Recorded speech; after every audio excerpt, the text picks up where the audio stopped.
Graça e paz a todos os que nesta tarde participam conosco e ainda vão participar do estudo da carta de Judas. Vamos fazer a leitura do texto. É um texto relativamente curto. Nós vamos ler mais uma vez esse texto, visto que na semana passada começamos a estudar essa carta e já lemos uma parte do texto. Judas, servo de Jesus Cristo e irmão de Tiago, aos chamados, amados em Deus Pai e guardados em Jesus Cristo. A misericórdia, a paz e o amor vos sejam multiplicados. Amados, quando empregava toda diligência em escrever-vos acerca de nossa salvação comum, foi que me senti obrigado a corresponder-me convosco, exortando-vos a batalhardes diligentemente pela fé que uma vez por todas foi entregue aos santos. Pois certos indivíduos se introduziram com dissimulação, os quais, desde há muito, foram antecipadamente pronunciados para esta condenação. Homens ímpios que transformam em libertinagem a graça de nosso Deus e negam o nosso único, soberano e Senhor Jesus Cristo. Quero, pois, lembrar-vos, embora já estejais cientes de tudo, uma vez por todas, que o Senhor, tendo libertado da terra do Egito um povo, destruiu depois os que não creram. E os anjos, os que não guardaram o seu estado original, mas abandonaram o seu próprio domicílio, ele tem guardado sob trevas, em algemas eternas, para o juízo do grande dia, como Sodoma e Gomorra e as cidades circunvizinhas, que, havendo-se entregue à prostituição, como aqueles, seguindo após outra carne, são postas para exemplo do fogo eterno, sofrendo punição. Ora, estes, da mesma sorte, quais sonhadores alucinados, não só contaminam a carne, como rejeitam o governo e difamam a autoridade superior.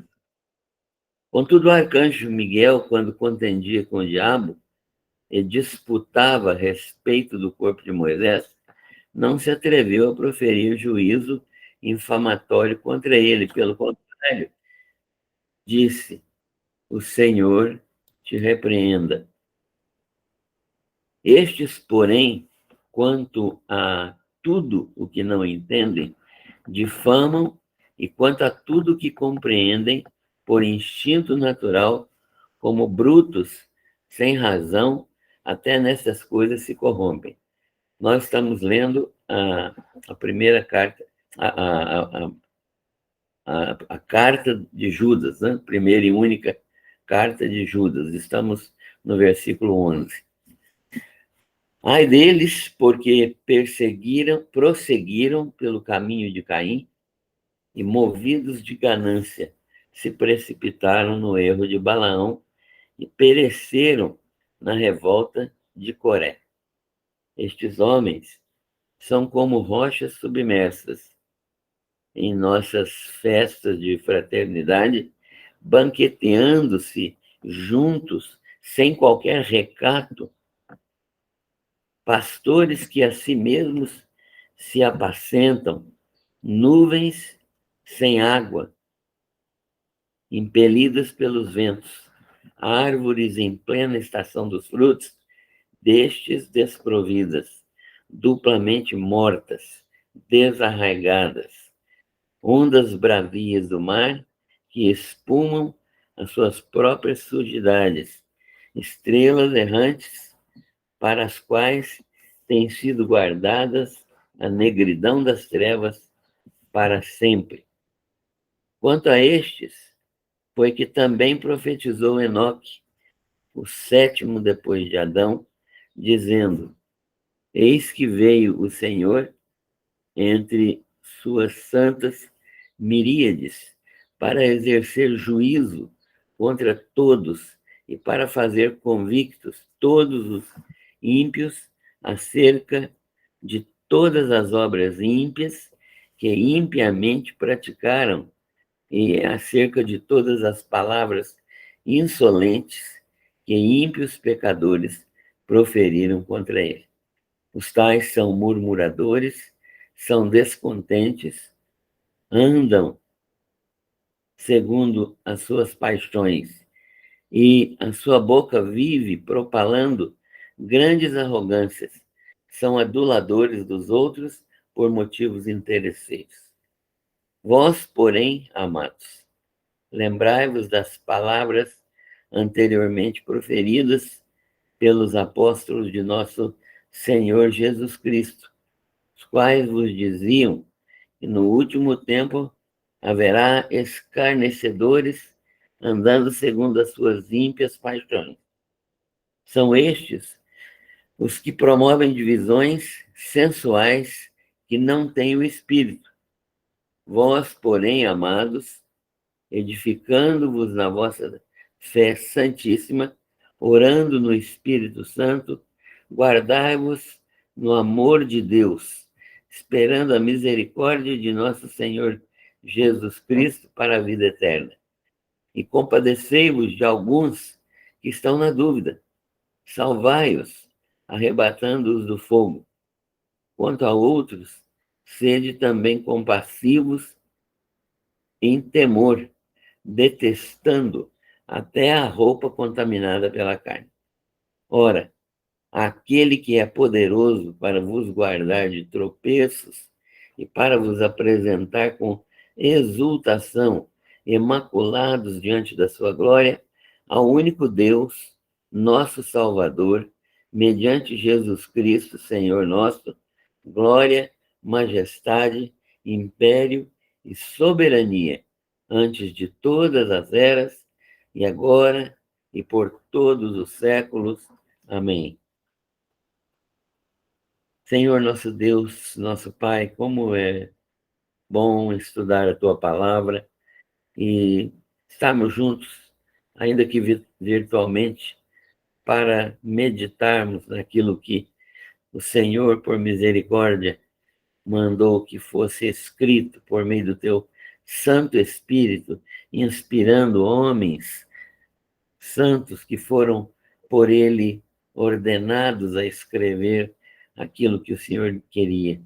Nós te agradecemos porque esta palavra chegou até nós e nós podemos ouvir neste momento a tua voz e podemos entender a tua palavra pela iluminação do teu Santo Espírito. Obrigado por todas as manifestações do teu amor para conosco, incluindo esta grande oportunidade de estudarmos a tua palavra. Oramos pelas pessoas que estão participando, as famílias que elas representam, todos aqueles que já têm participado e que ainda vão participar, que o Senhor esteja abençoando cada um e a sua respectiva família, de modo que este ano tenha sido um ano bom para cada família, mas que, sobretudo, o próximo ano que se inicia hoje à noite, que a graça do Senhor esteja sobre todos os teus filhos, revelando cada dia mais de Jesus Cristo e do seu caráter santo para a nossa edificação e para promover a adoração verdadeira no nosso coração. Nós te pedimos e te agradecemos em nome de Jesus. Amém. Muito bem, irmãos, estamos diante dessa carta, dessa epístola de Judas, escrita aí por volta do ano 67 até 70, mais ou menos, depois de Cristo, e que é escrita por Judas, que se identifica como irmão de Tiago. E esse Tiago, ao qual ele se refere, é um homem que é um dos vultos mais importantes da igreja de Jerusalém. Nós sabemos que Jesus tinha 2 apóstolos com o nome de Tiago, sendo que um deles era irmão de João e foi degolado, né? Foi morto por Herodes logo no início do cristianismo. E o outro, nós não temos notícias dele, a não ser baseadas na história da igreja, que ele não permaneceu na região, sendo capaz de ter saído da região da Palestina para outros lugares onde ele pregou o evangelho. Então, este Tiago, ao qual Judas se refere aqui, é um dos meio-irmãos de Jesus, cujo nome aparece em Mateus e em Marcos, cujos nomes, né, os nomes dos irmãos de Jesus aparecem lá tanto em Mateus como em Marcos, e é meio-irmão porque é filho de Maria e filho de José. Nós sabemos que a doutrina da virgindade perpétua de Maria não é uma doutrina bíblica, é uma doutrina de declaração da Igreja Romana. E nós sabemos que ela não é uma doutrina, né, teologicamente correta, ela não é uma doutrina que tenha fundamentação na palavra do Senhor. Então, esse Tiago, irmão de Jesus, é o Tiago ao qual está se referindo Judas. E Judas, um homem certamente humilde, ambos, Tiago, João e Judas, se converteram depois da ressurreição de Jesus, e ele humildemente serviu a igreja. Parece-nos, pelas citações bíblicas e extrabíblicas, que este é o caso de Judas e de Tiago, e talvez de outros irmãos de Jesus, que foram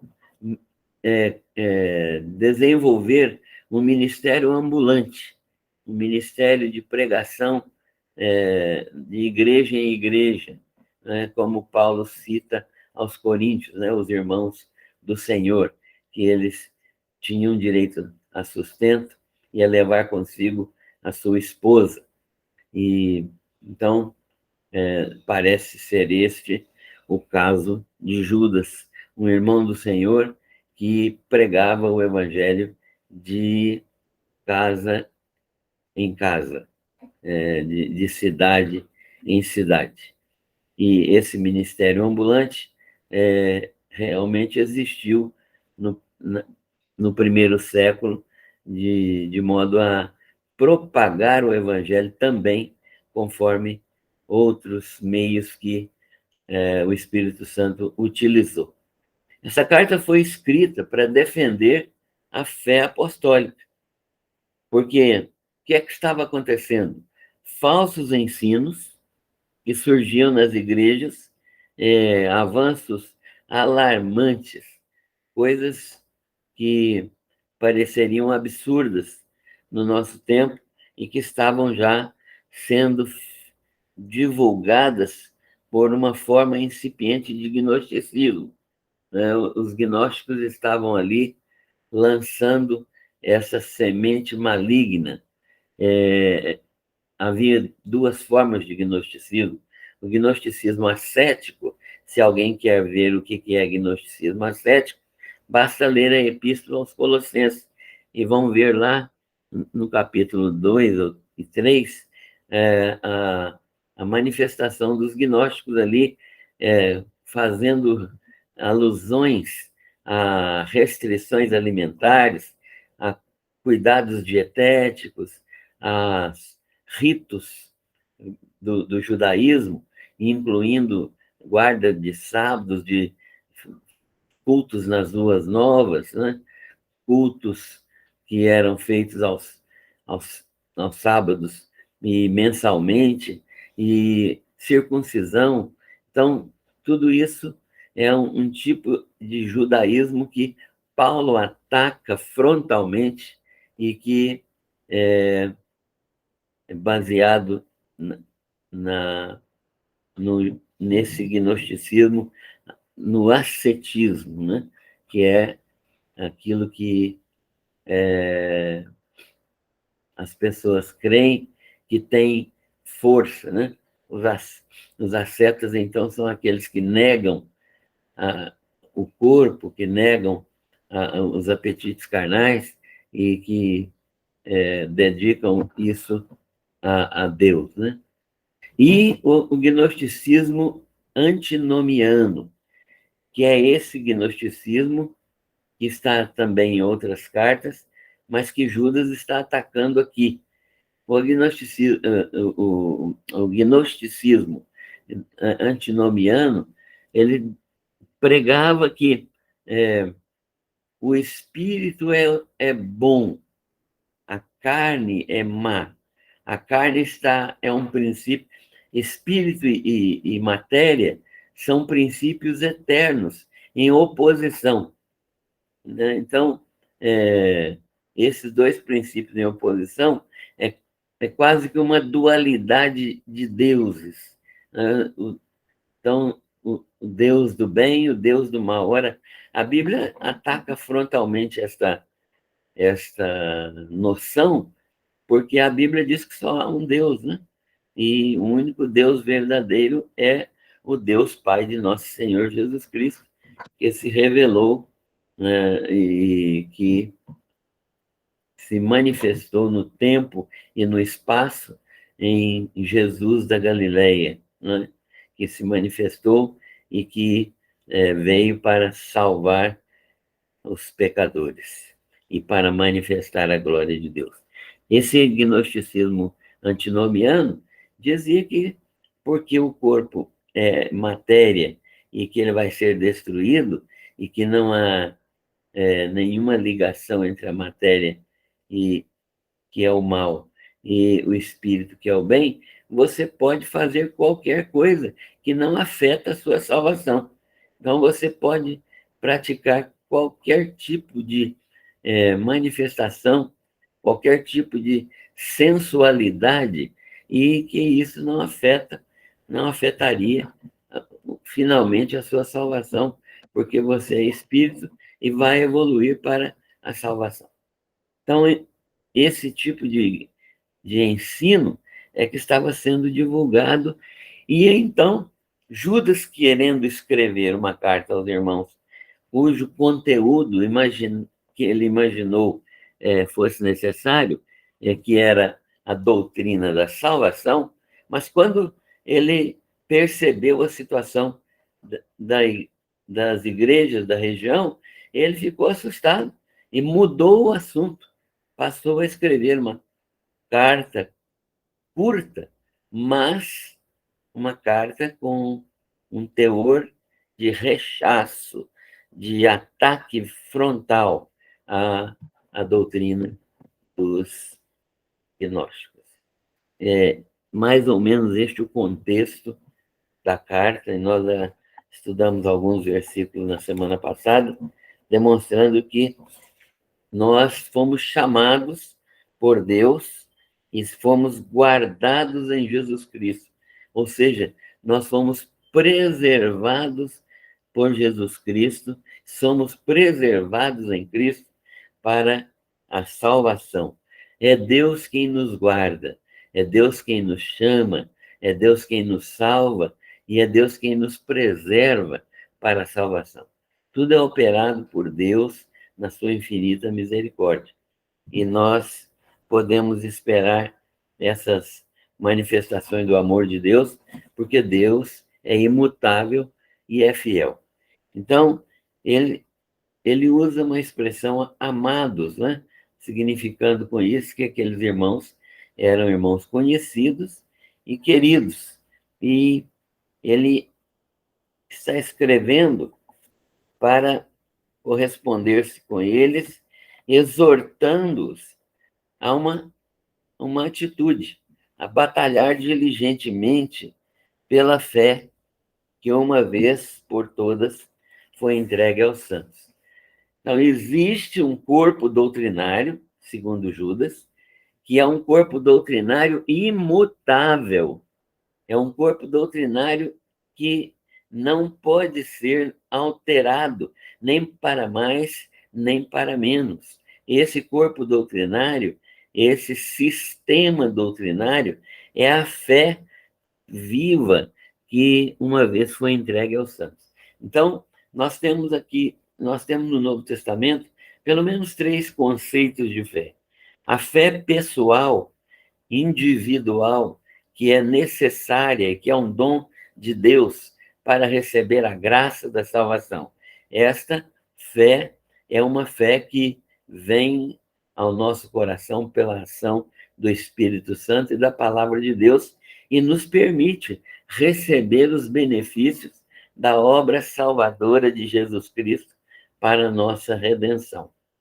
Existe a fé que é a fé que Judas está falando aqui, que é a fé que é promovida também pelo Espírito Santo na fidelidade à palavra que foi ensinada.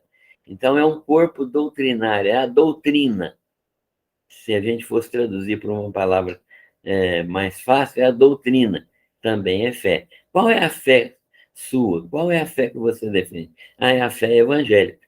Então, é um tipo de fé. E tem a fé que, mais propriamente dita, seria a fidelidade, que é o exercício diário desta fé.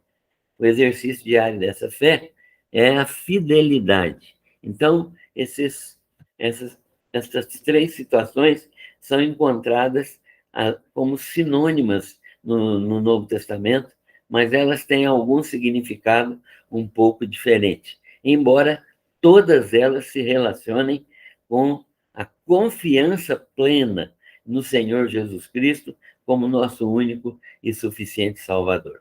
Então, esta situação é defendida aqui por Judas, e ele está dizendo exatamente isso, né? Que ele quer corresponder com os crentes. Para quê? Para que eles sejam exortados a batalhar. Batalhar significa um esforço denodado, um esforço diligente, um esforço intenso, racional, inteligente, um esforço que verdadeiramente coloca toda a disposição mental e física no sentido de quê? De defender esta fé que de uma vez por todas foi entregue aos santos. De uma vez por todas é uma expressão que significa o que nós já falamos. Não há acréscimo de fé, nem diminuição de fé, de doutrina. É a mesma. Então, nós temos a doutrina apostólica. A doutrina apostólica é imutável. Por quê? Porque ela foi dada pelo próprio Jesus Cristo a homens que tinham a autoridade de pregar essa doutrina, pregar essa palavra. Então, e essa mensagem foi dada por Judas àqueles irmãos, porque certos indivíduos introduziram com dissimulação as doutrinas que alteravam o conteúdo doutrinário. Então, Judas está preocupado com isso, porque havia a penetração na igreja de doutrinas ímpias, de doutrinas que transformavam em libertinagem a graça de Deus. Então, é exatamente isso que eles pregavam, né? que a graça de Deus é tão grande que quanto mais eu peco, mais graça se manifesta, né? Porque a graça de Deus fica mais fortemente expressa quanto mais eu peco, né? Isso demonstra que Deus é verdadeiramente, tem verdadeiramente uma graça infinita e é verdadeiramente misericordioso e perdoador. Então, Judas, preocupado com isso, escreve, e ele quer lembrar aos irmãos que esta situação é uma situação, esta nova situação, é uma situação que já tem exemplos no Velho Testamento. Então, uma vez por todas, o Senhor libertou um povo, tirando esse povo do Egito, mas alguns, aliás, muitos, né, que saíram do Egito, não permaneceram firmes na fé.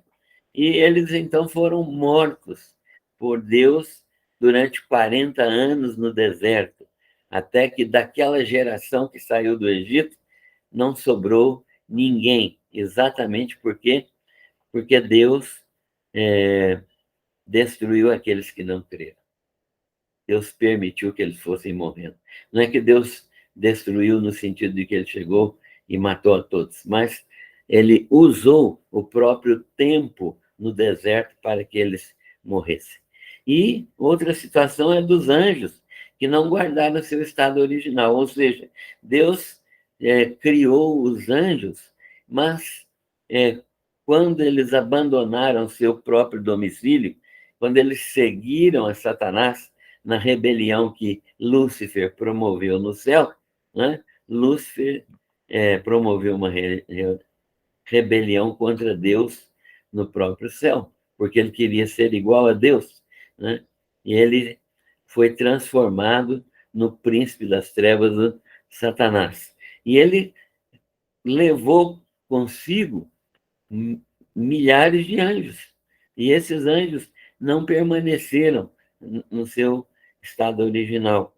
Eles abandonaram seu próprio domicílio em seguimento a Satanás, e eles, tudo indica que eles vieram, inclusive, para a Terra. E a palavra de Judas aqui é simples. Eles não guardaram seu domicílio e foram presos por Deus, né? Nem todos, mas uma grande parte foi presa por Deus sob trevas, em algemas eternas, ou seja, Deus prendeu esses anjos para juízo do grande dia. Então, esses anjos serão julgados. E Paulo aos Coríntios ensina que a própria igreja vai ser um instrumento de julgamento desses anjos. E eles, então, estão sendo preservados para o juízo. E um terceiro exemplo que ele usa é o exemplo de Sodoma e Gomorra, cidades circunvizinhas ali conhecidas, onde Ló, sobrinho de Abraão, esteve, e que se entregou à prostituição. Mas ele fala de prostituição como não só a prostituição no relacionamento macho e fêmea, mas no relacionamento entre pessoas do mesmo gênero, do mesmo sexo, seguindo após outra carne, né?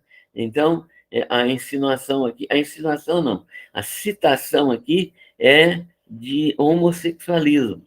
Então, eles foram postas, a destruição dessa gente foi postas para exemplo do fogo eterno, sofrendo punição.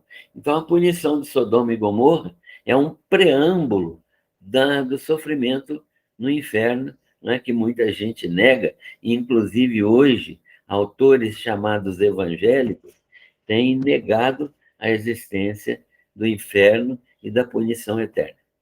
Mas o texto não deixa dúvida que, incluindo Sodoma e Gomorra, que são exemplos da punição eterna que ainda ocorrerá. Então, agora Judas vai começar a falar da situação daqueles que estão presentes ali nas igrejas, né? Estes, da mesma sorte, né? Quais sonhadores alucinados. O que Judas quer dizer com sonhadores alucinados?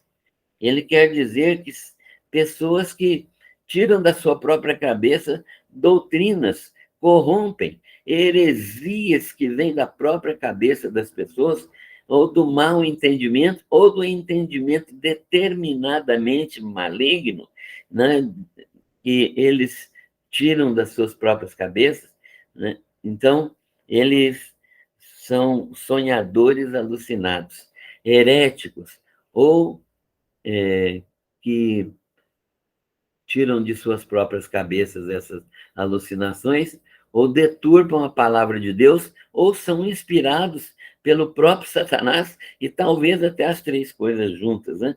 E eles não se. Eles são.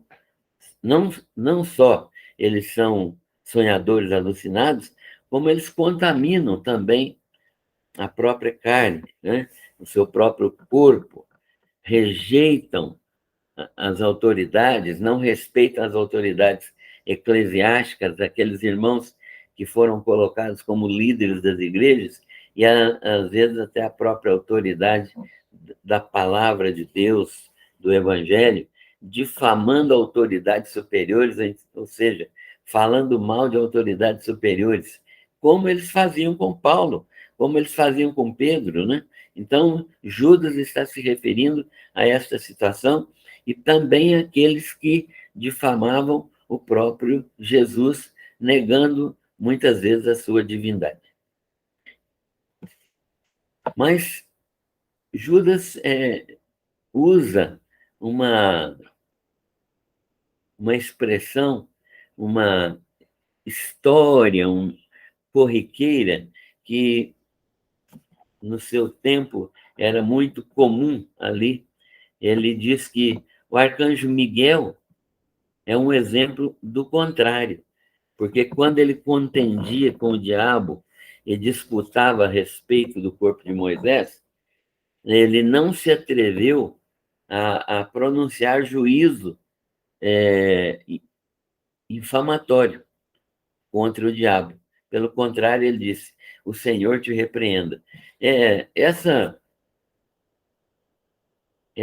citação aqui de Tiago a respeito dessa história do arcanjo Miguel, ela está num livro que Enoque, no livro A Ascensão de Moisés, mas esse livro é considerado apócrifo, porque ele foi escrito muito posteriormente, ele foi escrito já no século I antes de Cristo, por volta do século I antes de Cristo, no período interbíblico, nesse período de cerca de 400 anos entre Malaquias e Mateus, né? Esse período que ficou sem revelação escrita da palavra de Deus.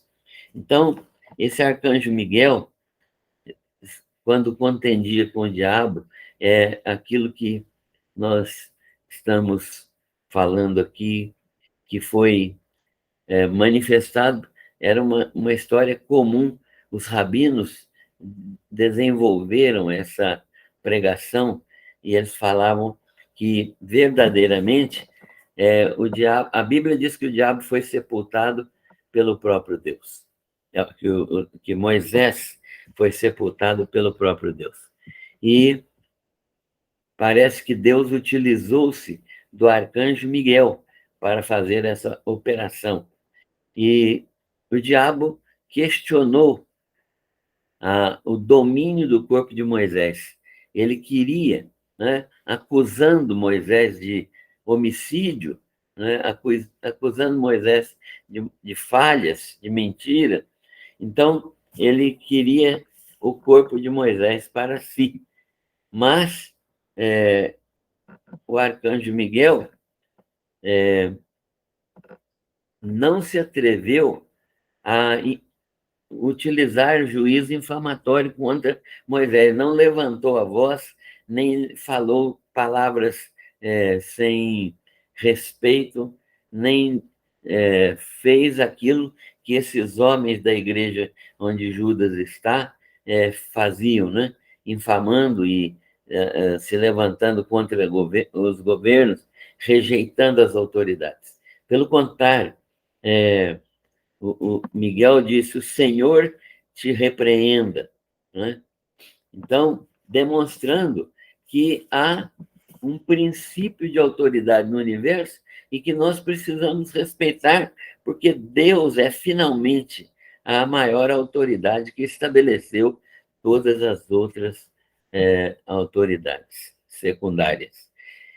Então, Judas diz: olha, estes, porém, quanto a tudo que não entendem, estes são aqueles falsos profetas lá, falsos mestres lá da cidade, da igreja que Judas está se referindo aqui. Estes, porém, quanto a tudo que não entendem, difamam, fazem o contrário do que Miguel fez e do que as pessoas que têm temor de Deus fazem.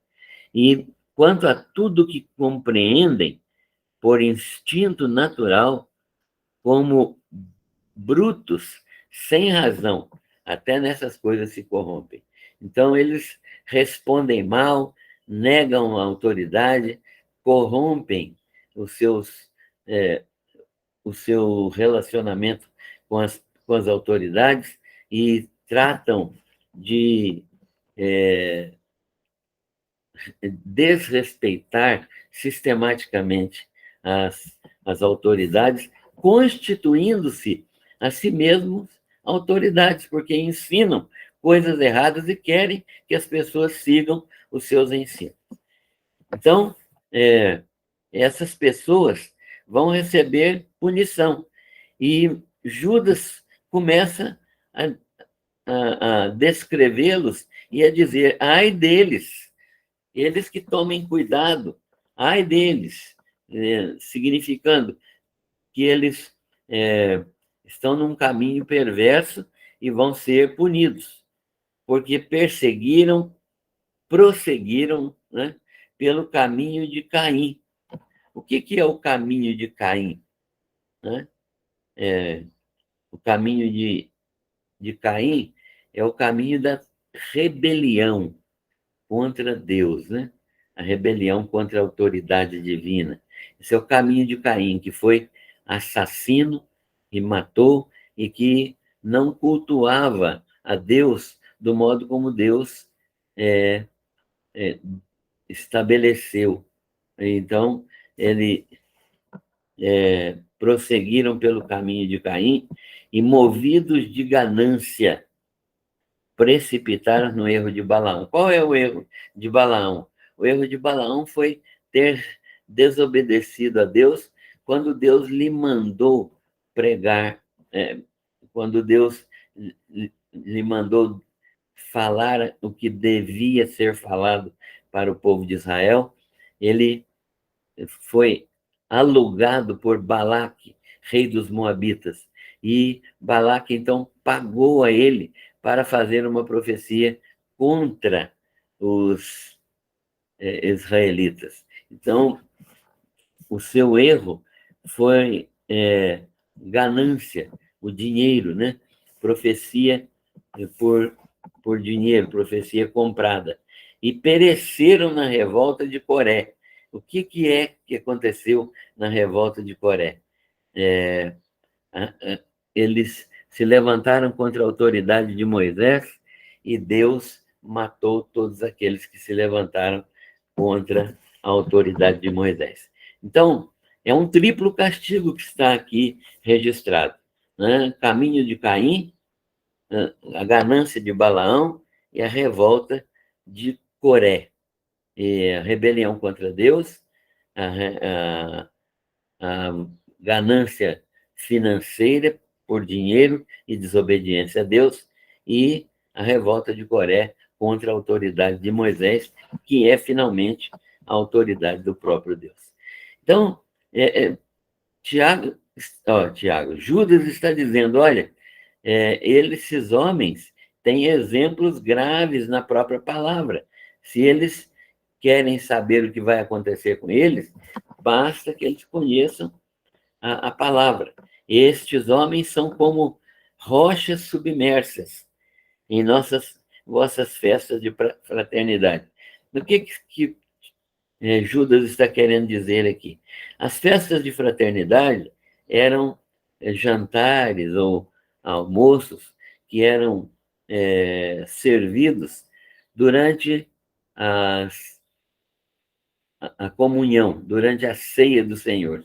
Então, comemorava-se a ceia do Senhor, às vezes até semanalmente, né? E depois a igreja se reunia e junto nelas cada um levava alguma coisa e junto eles comiam e manifestavam afeto, amor e manifestavam carinho uns pelos outros e era assim que era comemorada a ceia do Senhor.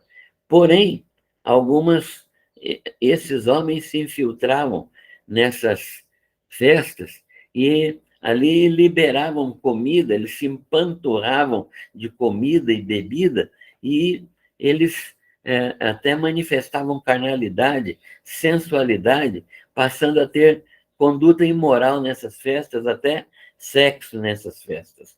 Então, essas festas de fraternidade foram condenadas no seu conteúdo pela ação dessa missiva, dessa carta de Judas. Então, eles banqueteavam-se juntos sem qualquer recato. É interessante Judas falar isso, né? Sem qualquer vergonha, sem qualquer tipo de restrição. E eram pastores que a si mesmos se apacentavam. E agora ele vai dizer, nuvens sem água. Naquele tempo, naquele lugar, né, às vezes havia tempo sem chuva. E as nuvens, muitas vezes as nuvens anunciavam chuva, mas estes homens eram como nuvens sem água. Você não podia esperar nada deles, porque eles não podiam dar nada a ninguém, né, com o seu tipo de comportamento. Essa situação, então, é comparada por Judas como nuvens sem água. Você não pode esperar nada dessa nuvem sem água, porque ela não tem nada para oferecer. E impelidas pelos ventos. Elas não têm nem, além de não ter água, elas são levadas para um lado e para outro, sem qualquer utilidade para aqueles que estão olhando e vendo o seu movimento. E nuvens sem água impelidas pelos ventos. E aqui ventos como se fossem doutrinas que impelem esses homens para lá e para cá, onde há proveito próprio para eles, eles ficam, mas nunca pensam no proveito da igreja.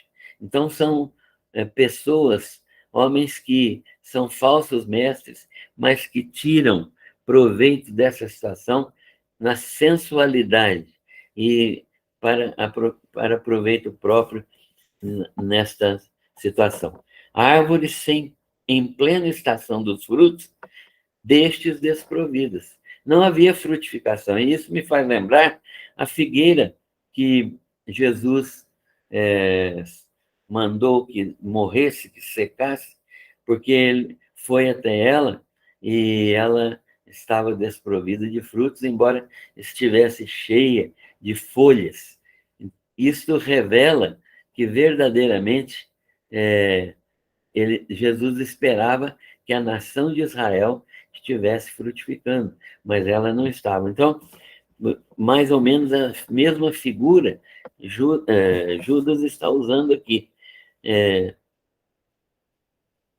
Árvores em plena estação dos frutos, desprovidas deles, duplamente mortas, desarraigadas.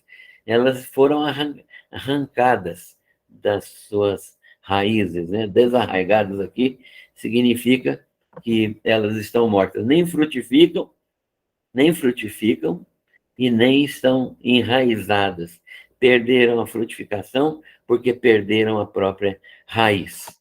Mas ele faz uma outra comparação, que são as ondas bravias do mar. O que acontece com as ondas bravias do mar? Elas trazem para a praia muita sujeira. Então, ele escreve assim: ondas bravias do mar que espumam as suas próprias sujidades. Então, as praias ficam sujas com essas águas bravias do mar. E ele está dizendo que esses homens, falsos mestres, sujam a igreja com as suas doutrinas erradas.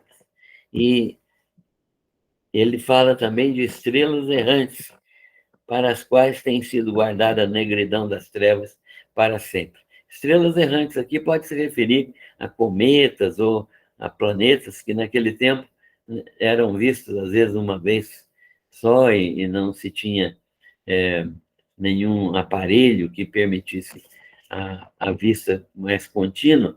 Então, essas estrelas errantes eram aqueles cometas que apareciam, mas caíam imediatamente, desapareciam imediatamente. E essas estrelas errantes, que ele compara com os falsos mestres, ou seja, os falsos mestres são comparados com estrelas errantes, e eles têm sido guardados para a negridão das trevas para sempre. É uma sentença muito grave, porque é uma sentença que é para sempre, uma sentença permanente, uma sentença eterna. Quanto a estes, foi que também profetizou Enoque, o sétimo depois de Adão, né, dizendo, essa profecia de Enoque era também corrente no tempo de Jesus e em tempos anteriores. Ele tem registro no livro de Gênesis, o sétimo depois de Jesus: eis que veio o Senhor entre suas santas miríades para exercer juízo contra todos e para fazer convictos todos os ímpios acerca de... É interessante notar aqui a repetição, para dar ênfase à impiedade desses homens. Ele fala assim: e para exercer juízo contra todos e para fazer convictos todos os ímpios acerca de todas as obras ímpias que impiamente praticaram e acerca de todas as palavras insolentes que ímpios pecadores proferiram contra ele. Então, são 4 vezes a raiz ímpio. E esses homens, então, têm uma impiedade multiplicada infinitamente. Os tais, esses homens, são murmuradores. Olha só a característica desses ímpios. Murmuram, né? Murmuram. E nós temos que ter um cuidado muito grande, porque nós também podemos viver em murmuração, reclamando de tudo, reclamando de Deus, reclamando das autoridades, reclamando dos pastores, reclamando da igreja, reclamando dos irmãos. Então, ímpios pecadores que nós podemos ser, e podemos estar agindo. Muitas vezes reclamamos, mas não agimos de maneira contrária, tememos a Deus. Mas podemos deixar até de temer a Deus, porque quando eu reclamo da providência divina, eu já estou duvidando do próprio caráter de Deus. É necessário, portanto, que nós tenhamos um andar segundo a palavra de Deus, né? E não andar segundo as paixões da nossa carne. E a boca desses homens vive propalando grandes arrogâncias. Eles se acham os bons, eles se acham os melhores, eles que entendem tudo. Eles falam as suas heresias e defendem as suas heresias como se eles fossem os únicos a entender a palavra de Deus e aquela heresia que eles estão dizendo que tiram da palavra de Deus. Mas a sua boca vive propalando essas heresias, essas arrogâncias, e eles são aduladores dos outros. Olha só o que eles fazem. Por motivos interesseiros, por dinheiro, pregam aquilo que os crentes, os ouvintes querem ouvir. Então, eles transtornam até mesmo o conteúdo doutrinário por dinheiro para se darem bem. Agora, Judas vai dizer a exortação final. Vocês, amados, porém, lembrem-se das palavras anteriormente proferidas pelos apóstolos de nosso Senhor Jesus Cristo. Aqui a humildade de Judas é manifesta. Ele não fala nem aquilo que ele está escrevendo, mas ele está pedindo que os crentes prestem atenção naquilo que os apóstolos de Jesus falaram. Ele realmente não foi um apóstolo chamado por Jesus, ele não pertenceu aos 12, né? Mas, apesar de haver 2 Judas no meio dos apóstolos de Jesus, nenhum deles era este Judas aqui.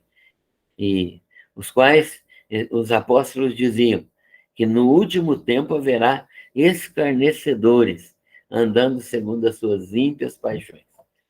Então, havia já um aviso de que nos últimos tempos, e Judas está aqui imaginando, pensando, dada a situação que ele está descrevendo, que está no fim, e nós já estamos chegando, que eles já estavam chegando no fim, e nós também estamos numa situação semelhante, né? Hoje muito mais do que naquele tempo, de parecer que estamos verdadeiramente no fim.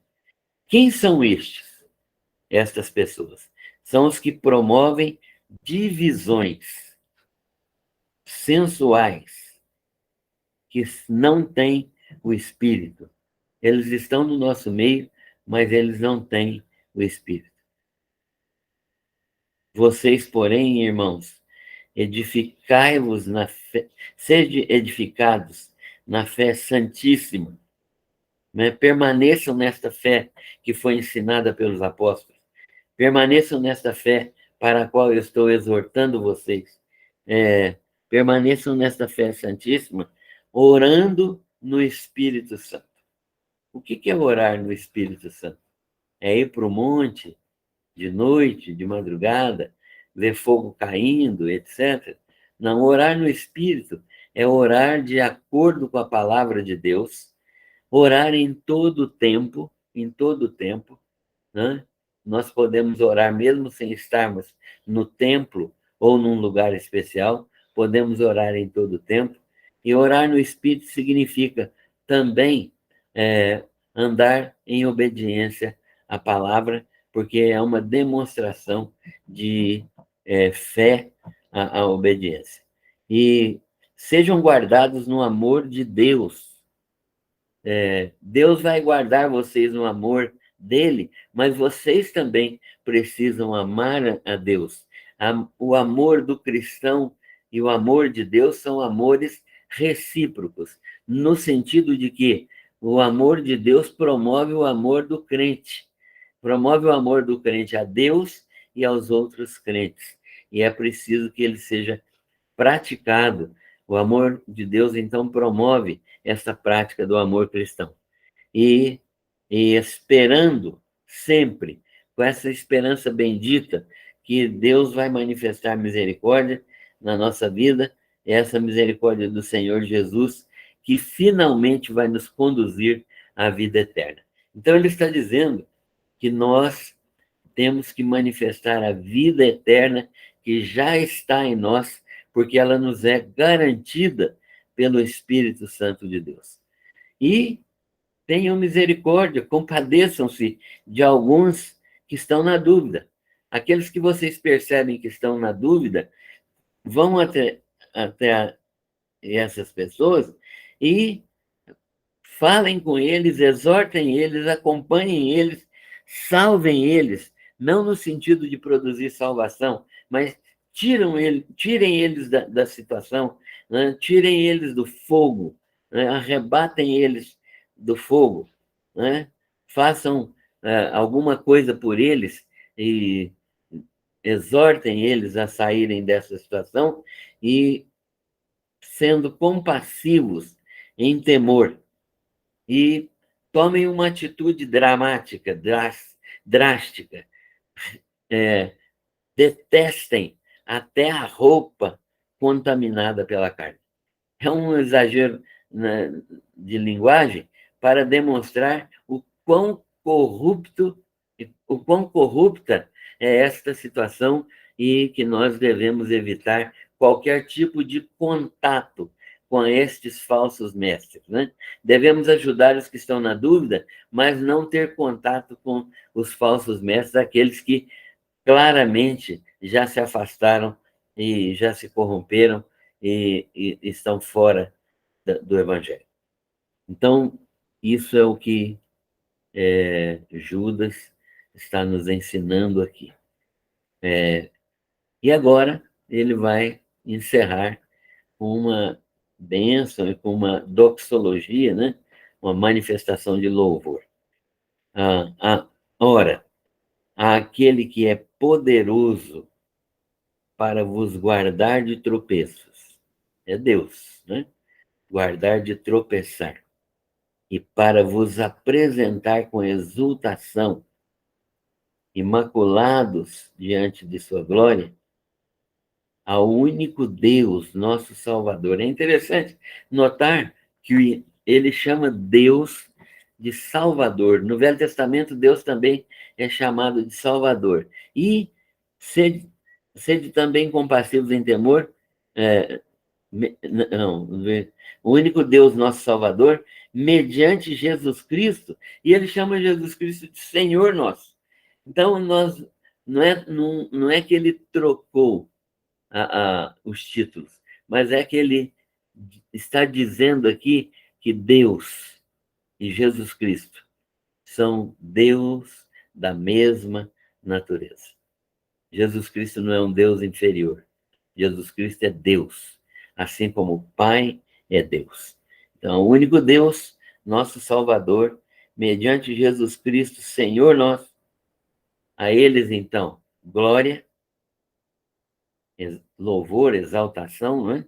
Majestade, posição real, império, domínio sobre todas as coisas, e soberania, isto é, ele é Senhor absoluto de todas as autoridades, antes de todas as eras, ou seja, infinitamente, eternamente, antes de todas as eras, e agora e por todos os séculos que ainda virão, né?